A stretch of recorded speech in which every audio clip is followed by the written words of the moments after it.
comment faire pour accélérer la pousse, s'il vous plaît? Déjà, naturellement, on a une pousse. 1 cm environ par mois. Est-ce que les 1 cm que tu gagnes chaque mois, tu parviens à garder ces 1 cm? C'est d'abord la question qu'il faut se poser. Si tu parviens à garder ces 1 cm, c'est-à-dire tu fais bien de la rétention de longueur. Maintenant, si tu veux stimuler une pousse davantage, tu peux utiliser le romarin, tu peux utiliser le clou de girofle, tu peux utiliser l'hibiscus, tu peux utiliser le fenugrec ou tu peux utiliser le nigel. Ces quelques ingrédients que j'ai cités, tu peux te faire une infusion avec, ou alors tu peux te faire un macérat huileux. Avec ces ingrédients-là, ça va vraiment t'aider pour la pousse des cheveux. Bien évidemment, comme j'ai dit, si tu utilises ces ingrédients et que tu ne fais pas dans la rétention de longueur, ça ne va pas fonctionner. Parce que tu vas gagner en pousse et tu vas encore perdre cette pousse que tu as gagnée. Donc, il faut automatiquement faire dans la rétention de longueur. C'est ça la clé en fait, la rétention de longueur. Plusieurs femmes disent qu'elles ne prennent pas soin de leurs cheveux naturels parce qu'elles n'ont pas le temps. Elles n'ont pas suffisamment de temps. Ce que moi je vais dire, c'est que quand on a la volonté et qu'on aime vraiment quelque chose, on trouve du temps pour cette chose-là. Donc ça veut dire que si tu veux vraiment prendre soin de tes cheveux, si tu aimes vraiment tes cheveux, tu vas trouver du temps. Tu vas trouver du temps pour prendre soin de tes cheveux. Maintenant, vous devez savoir que lorsqu'on dit de prendre soin de ses cheveux, il y a des routines qui sont minimalistes. Quand je dis vraiment minimaliste, ça veut dire c'est le strict minimum pour prendre soin de ses cheveux. Tu peux avoir une fréquence d'une routine par mois. C'est-à-dire que dans un mois, tu vas choisir un seul jour où tu vas faire ta routine. Ce jour-là, tu vas faire ton pré-pou, tu vas faire ton shampoing, tu vas faire ton après-shampoing, ton masque. Ensuite, tu vas hydrater tes cheveux. Soit tu vas te faire une coiffure protectrice ou alors tu vas te faire un twist out. Ça dépend de toi. Mais si tu choisis un jour dans le mois et que tu fais ça et que le reste du temps, tu as des coiffures protectrices et que tous les 3 jours, je vais dire même 2 fois par semaine seulement, tu hydrates tes cheveux, c'est-à-dire tu humidifies, tu mets ta crème, tu mets ton huile. Ça peut te prendre 15 minutes. Donc on va dire en une semaine, tu auras 30 minutes pour hydrater tes cheveux. Et en un mois, pour ta routine, tu peux... La veille d'abord, tu appliques ton pré-pou. Et ensuite, le lendemain, tu fais ton shampoing, ton après-shampoing, ton masque. Donc on peut dire 4 heures de temps. Et ces 4 heures de temps, en fait, c'est pas tu es tout le temps sur tes cheveux, tu es tout le temps sur ta tête, non. Quand il va falloir appliquer, tu vas appliquer pendant 10 à 20 minutes. Ensuite, le temps de la pause, le temps que les produits puissent entrer dans tes cheveux, tu pourras faire autre chose. Si peut-être que tu veux cuisiner, tu pourras cuisiner. Si tu veux laver tes habits, tu pourras laver tes habits. Si tu veux visionner, tu pourras visionner. En tout cas, ces 4 heures de temps, tu ne les passes pas totalement sur tes cheveux. Donc tu appliques, tu laisses le temps de pause, ensuite tu rinces, ensuite tu fais ton masque, ainsi de suite. Donc de manière minimaliste, on peut vraiment prendre soin de ses cheveux.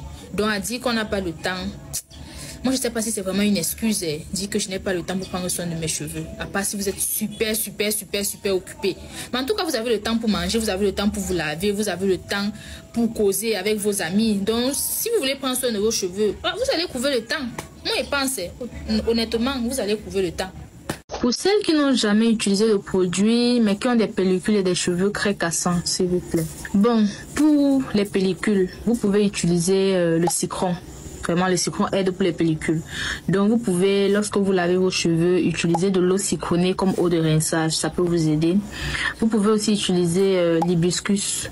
Donc, une infusion d'hibiscus comme eau de rinçage. Ça peut également vous aider pour les pellicules et aussi pour les cheveux qui sont cassants. Je l'ai déjà dit ici, quand on a les cheveux cassants, il faut d'abord chercher à savoir si c'est un problème de santé ou si c'est juste un mauvais entretien des cheveux. Si vous vous rendez compte que vos cheveux sont cassants parce que vous entretenez mal, ce que vous devez faire, c'est d'hydrater vos cheveux régulièrement. Vous devez avoir une routine capillaire adaptée à vos cheveux. Vous ne pouvez pas dire que vous avez des cheveux naturels et vous n'avez pas de routine capillaire. Vraiment, quand on veut prendre soin de ses cheveux naturels, il faut avoir une routine capillaire. Généralement, quand je fais mes chignons, je n'utilise pas de gel. Le seul gel que j'ai acheté, et ça fait pratiquement 2 ans que je l'ai, c'est celui-ci. Je l'ai acheté à 500 francs, le gel noir. Ça fait pratiquement 2 ans que je l'ai et je n'ai presque pas utilisé. Donc quand je fais mes chignons, je vais juste attacher avec le foulard pour que les petits chevelus du devant puissent se coucher. Regarde par exemple, tu vois. Je l'ai depuis 2 ans. Regarde la quantité que j'utilisais en 2 ans. Donc je l'utilise presque pas. Donc quand je fais mes chignons, je n'utilise pratiquement pas de gel. Ça va faire 3 semaines à 1 mois que j'utilise la crème définition de boucle de la marque Biface. Et comme je t'ai dit la dernière fois, quand moi j'achète un produit, je m'attarde beaucoup plus sur la liste des ingrédients. Donc je regarde la liste des ingrédients. Si je vois un ingrédient que je connais pas, que je n'ai jamais vu sur un produit, je vais utiliser l'application ChatGPT pour demander à ChatGPT ce que l'ingrédient fait pour qu'on l'utilise dans les produits et si cet ingrédient est nocif pour des cheveux crépus. Et en fonction du retour que ChatGPT va me donner, je vais pouvoir me faire une idée en fait sur le produit. C'est comme ça que je fonctionne. Donc ça fait pratiquement 1 mois que j'utilise ce produit.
Et en tout cas, je vais quand même te donner 2 choses que même si tu n'as pas d'argent et tu n'as pas de travail pour prendre soin de tes cheveux, 2 choses que tu peux faire, ça va t'aider. Première chose, c'est de boire suffisamment d'eau, de bien s'hydrater. Ça au moins, si tu vas pas me dire que tu n'as pas d'argent pour t'hydrater, tu peux au moins boire de l'eau. Boire de l'eau. Deuxième chose, massage du cuir chevelu. Pour stimuler la circulation sanguine et permettre une hydratation naturelle des cheveux. Donc, tu ne vas pas me dire aussi que tu ne peux pas faire ça.